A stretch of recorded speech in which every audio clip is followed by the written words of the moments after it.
So in this video, we're going to talk about the worst part about being a helicopter pilot. That's like autopilot, dude.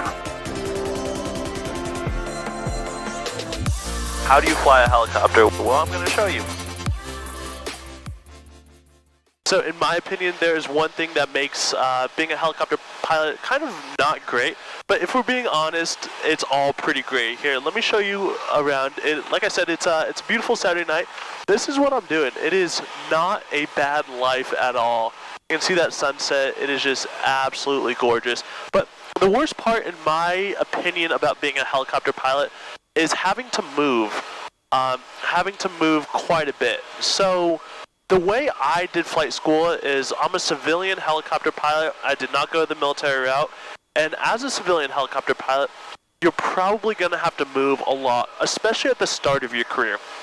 So the path for me was, I went to flight school in Hawaii at a school called Mauna Loa Helicopters, and that program was about a year and a half. After that, I took a job in New York as a flight instructor. So, I mean, that was a pretty big move from Hawaii to New York. After that job in New York, I moved to Vermont, and that's where I'm at currently. So I'm a flight instructor, just building experience, and pretty soon I'm going to have to take a job elsewhere, building more time. So if you look at the last 3 years, I've moved into 3 very different regions pretty quickly. And that's what it's going to be like at the start of a lot of civilian helicopter pilots' journey. It is pretty rare and uncommon for you to go to school and then be an instructor there. That does happen, but a lot of times you're going to have to move. So if you go to school, you might have to go somewhere else to become an instructor. Or if you go to school and you get your commercial pilot certificate, you might have to go somewhere else to take that first commercial pilot job, whether it's flying tours or no matter what you're doing. So there's a lot of moves in that first year or so. And after that first job, you're probably going to have to move somewhere else again to get those bigger, higher paying jobs, and you're going to have to relocate. And so that's not a problem for a lot of people. A lot of people go into this knowing that they're going to have to move a lot. But if you've got a family, or you're trying to plan and start a family, or if you've got a significant other, or kids, or a dog, or whatever, something that's holding you down, it's a little bit difficult to have to move. If you're willing to move, there's jobs. The jobs are plentiful. Specifically within the United States, the jobs are super plentiful. But if you're more tied down, it is a little bit more difficult. Even just going to flight school, you might have to move. In the fixed wing world, there are more fixed wing airplane flight schools, but helicopter flight schools, they're less and less common. So you might even have to commute, or you might have to entirely move just to go to flight school. As you get further into the industry, and once you've got 5 or 10 years of experience, and you've got 2, 3, 4, 5,000 hours, you can more or less settle down and do what you want. You can choose a job somewhere where it's helicopter EMS, search and rescue, tours, offshore, oil rigs, whatever. You can kind of settle down more once you've got experience. But like I said, it's not a bad life, and it's actually great that you get to move, because you get to fly in so many different places. Like for me, I was really lucky that I got to train in Hawaii.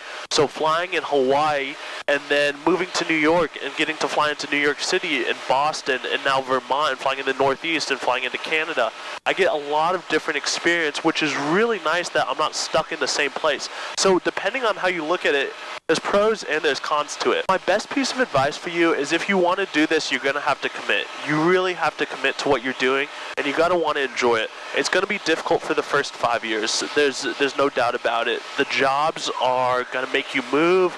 You're not going to get paid a ton. But after that, becoming a helicopter pilot is really enjoyable. And it's great to get to fly the entire time.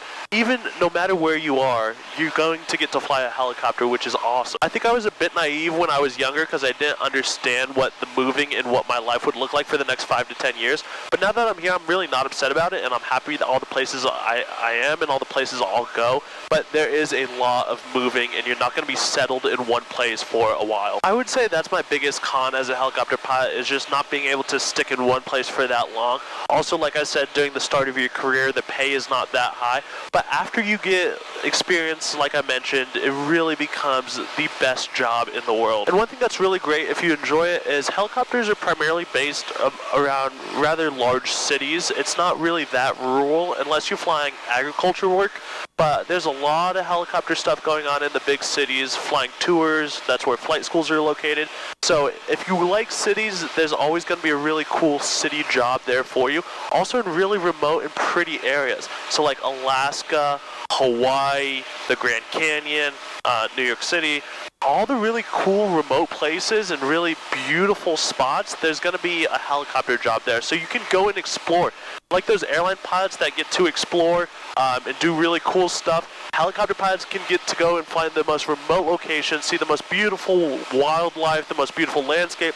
So there's really a lot of pros when you look at it that way. And just because we're here, we're going to do a 180-degree auto rotation down to this runway. I know this has nothing to do with the video that we're talking about, but we're going to do it. An auto rotation is what you would do if your engine failed, and I'm going to do a left turn for this auto rotation. So we're coming up to the area now, and it's almost getting dark, so maybe you guys can see it, maybe you can't. We've got a very strong tailwind, so that turn will be pretty aggressive. Alright, I already made my radio calls, so let's go ahead and enter in 3, 2, 1, down left, close the throttle, the engine is off. And we're going to start a turn. Okay, hold the airspeed. Our engine is all the way off.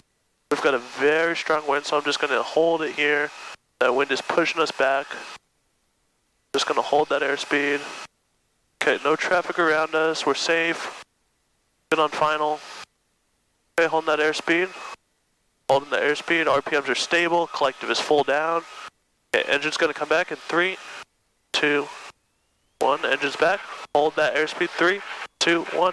Flare, gentle flare, gentle flare, gentle flare. Hold it, and level. So getting to do auto rotations in different places is pretty awesome.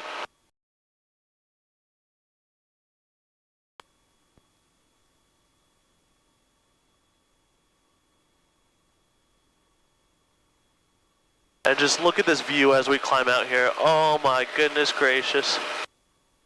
Oh my goodness, look at this. What a life. What a life. Anywhere you fly a helicopter, it makes you feel really grateful for what we get to do. This is wonderful. Alright, so we'll leave it there. A beautiful Saturday night and kind of a fun flight. Just talking about a negative of being a helicopter pilot, but it's really not that bad. If you enjoy these videos and you want to support me, go check out my Patreon down below. If you want to donate to me and give me a couple dollars to help make these YouTube videos, I'd really appreciate it. The link for that is in the description below. If you enjoyed this video, smash the like button.